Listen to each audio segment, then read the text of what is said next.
GeM TV நேயர்களுக்கு வணக்கம். இப்போது நாம் பார்க்க போவது கட்ஸ் படத்தின் திரை விமர்சனம். கட்ஸ் படத்தில் ரங்கராஜ், ஸ்மிருதி நாராயணன், நான்சி, சாய்தீனா, பிர்லா போஸ், ஸ்ரீலேகா ராஜேந்திரன், அறந்தாங்கி நிஷா, டெல்லி கணேஷ் ஆகியோர் நடித்துள்ளனர். பிரவீன் மஞ்சரேகர் சிறப்பு தோற்றத்தில் நடித்திருக்கிறார். மனோஜ் ஒளிப்பதிவாளர், ஜோன்ஸ் பிராங்க்லின் பின்னணி இசை, கதை திரைக்கதை வசனம் எழுதி இயக்கியிருப்பவர் ரங்கராஜ். ரங்கராஜ் தன்னுடைய கர்ப்பிணி மனைவியான நான்சியை பல போராட்டத்துக்கு பிறகு மருத்துவமனையில் கொண்டு சேர்க்கிறார். அவர் இறந்து விடுகிறார்.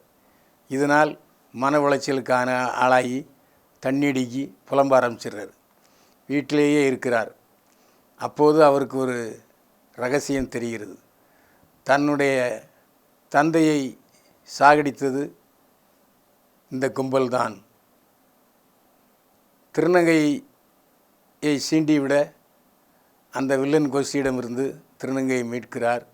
இந்த சூழ்நிலையில் வில்லன் கோஷ்டி ரங்கராஜை போட்டு தள்ள முடிவு செய்கிறது. ஏனென்றால் அதிகார பலம் உள்ளவர்கள் அவர்கள். இதற்கிடையில் அவர் ரங்கராஜ் குடிபோதையிலிருந்து மீண்டாரா, பகைவர்களை பழி தீர்த்தாரா என்பதுதான் கதை. ரங்கராஜ் கதை திரைக்கதை வசனம் எழுதி கதாநாயகனாக நடித்திருக்கிறார். ரங்கராஜ் ஆள் வாட்ட சாட்டமாக இருக்கிறார். போலீஸ் அதிகாரி வேடத்துக்கு பொருத்தமான தேர்வு. நன்றாகவும் நடித்திருக்கிறார். ஆனால் அவர் செஞ்ச தப்பு என்னென்னா, டைரக்ட் பண்ணியிருக்கூடாது. அவரே கதாநாயகன், அவரே தயாரிப்பாளர், அவரே இயக்குனர் என்றால் எப்படி அந்த இயக்கத்தில் கவனம் செலுத்த முடியும்? அதனால் நிறைய கதைகளை உள்ள திணிச்சிருக்காரு. அதாவது நிலமில்லாமல் விவசாயம் வாடுகிறது என்ற விஷயங்களெல்லாம் உள்ள சொல்லியிருக்காரு. ஆனால் அதெல்லாம் நம்மளை பொறுமையை சோதிக்க வைக்குது என்று தான் சொல்ல வேண்டும். ஆனால் அவருடைய முகத்தை பார்க்கும்போது அவர் சிறந்த கதாநாயகனாக எதிர்காலத்தில் வருவதற்கு வாய்ப்பு இருக்கிறது என்று தான் சொல்ல தோன்றுகிறது. அதில் எந்த சந்தேகமுமே இல்லை. ஸ்ருதி நாராயணன் நல்லா நடிச்சிருக்கார். யாருன்னு தானே கேட்குறீங்க? நீங்கள் நினைக்கிற ஆள் தான். அந்த மாதிரி வீடியோ வெளியிட்டவர் தான் ஸ்ருதி நாராயணன். ஆனால் நடிப்பு ஸ்கோர் பண்ணியிருக்கார். ஆனால் ஸ்ருதி நாராயணனை விட நான்சி, கேரள மலையாள நடிகை, சில படங்களில் நடித்திருக்கிறாராம். அற்புதமாக நடிச்சிருக்கார். அந்த கணவன் மனைவிக்கிடையே உள்ள ஊடல், அன்பு, பாசம் இதெல்லாம் மலையாளம் கலந்த தமிழில் அஸ்தி இருக்கிறார் நான்சி.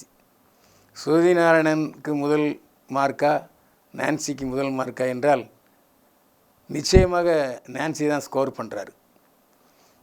இந்த படத்தில் தள்ளாத வயதிலும் முதிர்ந்த மூத்த போலீஸ்காரராக வருகிற டெல்லி கணேஷ் தன்னுடைய நடிப்பில் அசத்தி இருக்கிறார். சாய்தீனா திடீர்னு வர்றாரு, தங்கச்சி மகங்கிறாரு. யார் அவருடைய மகா, யார் தங்கச்சி மகாங்கிறது தெரியல. அப்புறம் திடீர்னு நான் வேட்டைக்கு போகிறேன், அதாவது பழி வாங்க போகிறேன்னா உடனே அருவாளை கொடுக்குறாரு ரங்கராஜ்கிட்ட. சாய்தீனா என்ன பண்ணுறாரு படத்தில்ங்கிறது தெரியல. எதுக்காக சாய்தீனா வந்தார், என்ன உதவுனார், யாருடைய அக்கா பிள்ளை, எதுக்காக ரங்கராஜுக்கு உதவுறார் ஆன்னு தெரியல. ஒரே குழப்பம். திரைக்கதையில் குழப்பம் என்று தான் சொல்ல வேண்டும். பிர்லா போஸ் இன்ஸ்பெக்டராக வருகிறார். கம்பீரமாக நடித்திருக்கிறார். அவருக்கு இன்னும் பல காட்சிகளை கொடுத்து அவருடைய பாத்திரத்தை வலுவுள்ளதாக ஆக்கியிருக்கலாம் என்பதுதான் நம்முடைய வேண்டுகோள். அறந்தாங்கி நிஷா, அவருக்கு அதிகமான வாய்ப்பு கொடுக்கப்படவில்லை. அதாவது யானை பசிக்கு சோளப்புரி மாதிரி தான் இந்த படத்தில் அவர் நடிச்சிருக்காரு. பெருசாக ஒன்றும் இல்லை. ஆனால் ஸ்ரீலேகா ராஜேந்திரன் அட்டேங்கப்பா, ஆள் கொஞ்சம் கனமாக இருந்தாலும் நடிப்பு அதை விட கனமாக இருக்கிறது. அந்த மகன் போராட்டம், அந்த அழுகை, சோகம்லாம் இப்போ உள்ள நடிகைகளுக்கு பெரும்பாலும் வர்றதில்லை. ஆனால் ஸ்ரீலேகா ராஜேந்திரனுக்கு அந்த ஜீன்லே உள்ளது. ஸ்ரீலேகா ராஜேந்திரன் 40 ஆண்டு கால நாடக அனுபவம் ஸ்ரீலேகா ராஜேந்திரனை ஒரு நல்ல தாயாக காட்டியிருக்கிறது. இனிமேல் பல படங்களில் ஸ்ரீலேகா ராஜேந்திரனை தாயாக நாம் கண்டிப்பாக பார்க்கலாம். பிரவீன் மஞ்சரேகர் அலட்டல் ஓவர் ஆக்ஷன் வரும்போதெல்லாம் கடுப்பேற்றுறாரு புரஞ்சி மஞ்சரேகர். என்ன பேரோ யாருக்கு தெரியும். நடிப்பும் அந்த அளவுக்கு தான் இருக்குது. ரொம்ப மோசம். இந்த பாத்திரத்துக்கான தேர்வு தவறு செய்து விட்டார் ரங்கராஜ். ஒளிப்பதிவாளர் மனோஜ், அதாவது ஒரு ஒளிப்பதிவாளருக்கு வெளிச்சத்தில் எடுத்து விடலாம், ஆனால் இருட்டில் கேமராவை பயன்படுத்துகிற ரொம்ப திறமை வேணும். அந்த அசாத்திய திறமை ஒளிப்பதிவாளர் மனோஜுக்கு இருக்கிறது. இருட்டில் நடக்கும் காட்சிகளெல்லாம் அழகாக பதிவிட்டிருக்கிறார் ஒளிப்பதிவாளர் மனோஜ்குமார். ஜோஸ் பிராங்க்லின் பின்னணி இசை படத்துக்கு மிக அருமையாக உதவி இருக்கிறது என்று தான் சொல்ல வேண்டும்.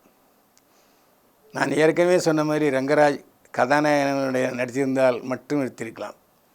அவர் இயக்குநராக பணியாற்றியதில் ஸ்கோர் செய்யவில்லை. எந்த காட்சியிலும் இயக்குனர் கண் முன்னே நிற்கவில்லை. தமிழா தமிழா தமிழா என்று பாட்டு போட்டிருக்கிறார். படத்துக்கு கட்ஸ் என்று பெயர் வைத்திருக்கிறார். என்னது இது? தமிழ் பட இயக்குநர்களே தமிழில் தலைப்பு வைக்க வேண்டிய இல்லை என்று சொன்னால் தெலுங்குக்காரன், கன்னடத்துக்காரன், மலையாளத்துக்காரன் தமிழில் பேர் வைப்பான். அது என்னையா கட்ஸு? இவ்வளோ அழகான தலைமை தமிழ் பேர் கிடைக்கவில்லையா? பின்ன ஏன் தமிழன் வேட போடுகிறீர்கள்? தமிழனுக்கு உயிர் கொடுப்போம் அதுன்னு என் பாட்டில் பேசுகிறீங்க இதுன்றீங்க. இப்படித்தான் கேட்க தோன்றுகிறது. கட்ஸ் ஒரு தடவை பார்க்கலாம். பைல்வான் பார்வையில் கட்ஸுக்கு 100க்கு 30 மதிப்பெண்கள். மீண்டும் சந்திப்போம். வாழ்க வளமுடன்.